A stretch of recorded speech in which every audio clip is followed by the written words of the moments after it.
Hello, everybody. This is ELIZ-SHA Keating from WisdomSeekers.net. Emphasis, of course, on the .net. And there we have the logo, Phoenix Rampant, Phoenix Rising. Just as an aside, in case anybody's gone looking at my Wisdom Seekers, I have a new webmaster, and she's doing a good job. And if you want somebody who's reliable and professional, please feel free to reach out to me. She wants to make some changes, which I don't have a clue what they are, but she decides she knows her business, and she's willing to support me through making changes, because I really don't have a clue about what works and what doesn't. Well, I do have a little bit of a clue, because I know what doesn't work, because quite frankly, my PayPal has never worked very well, but now it does. And we have other options actually for paying. So feel free.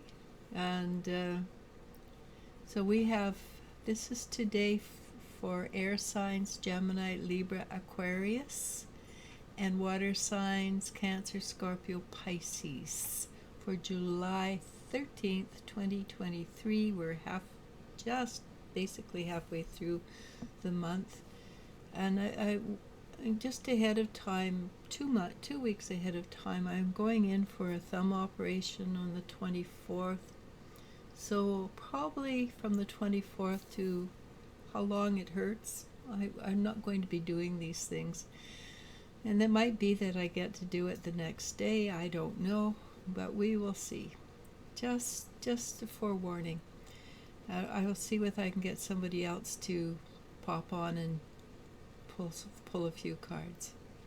All right, so for the 13th, it is a very amazing day.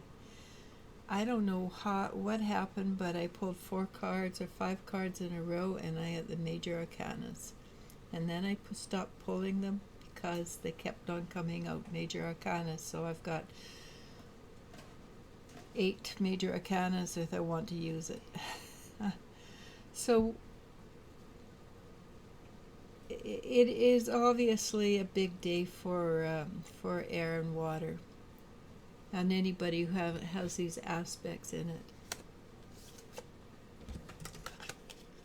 The first card is the Lovers, which is a flash card, because I don't think YouTube likes to see nudity on there.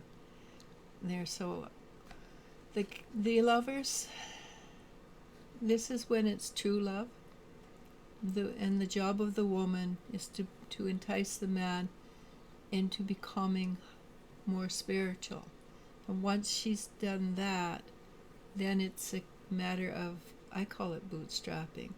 Once the man gets hooked on spirituality, or sees the value of it, he becomes very powerful, and he will help her move up. So it's not a selfish thing or selfish design. It is a design meant to co-create. And again, a flashcard. The star, the goddess part of the energy, is very powerful for today. And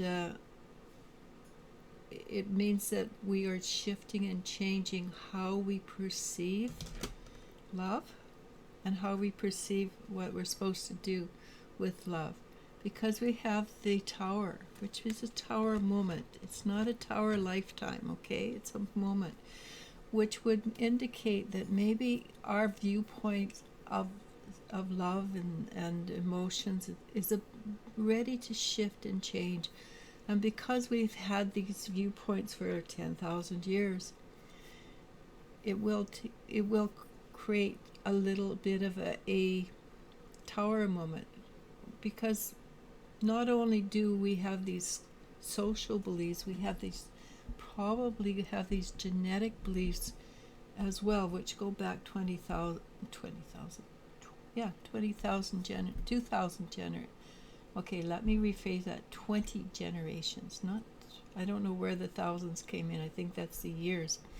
20 generation. If you consider every generation approximately 20 years until the last few years.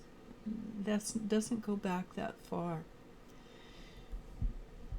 But it is embedded in our genetics, and it's embedded in our thinking processes, and that will take a Tower moment to shift and change.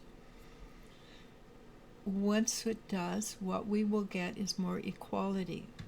And again, after it comes the card of healing, and that's the Hierophant. The Hierophant in my deck is the Chiron, the healer, the master healer, which means if you go through the Tower moment, as much as they hurt, having your belief systems knocked out, you will heal, and it will make the more powerful love energy come up to the fore. And it's always, the answer is always going to be love in this universe, because the building blocks are the love blocks. So whatever you do, as much as you can, you allow yourself to feel love. If you can't, try to be neutral, because sometimes it just doesn't pay. You just can't. Not now. But if you can look at somebody and you don't like them, put them in a bell jar and leave them with unconditional love. That will be your saving grace, and it will make a difference for them as well. So it's a positivity. I can't tell you what the love is, but I do know it is a progressive change in our what we're doing with our lives right now as we shift and change to a higher dimension. It is something very important. Choose to do it. Don't think about it, just choose to do it. Just choose to change, because if you don't, the inner child's going to get in there, and the inner child she's kind of nasty. She doesn't take no for an answer. When it's time to shift and change, she just demands that you do it, or else you hurt and you're in pain. Better a Tower moment than a progressively harder and harder situation. It is really good. This is a really good energy, actually. And then we have the Hangman.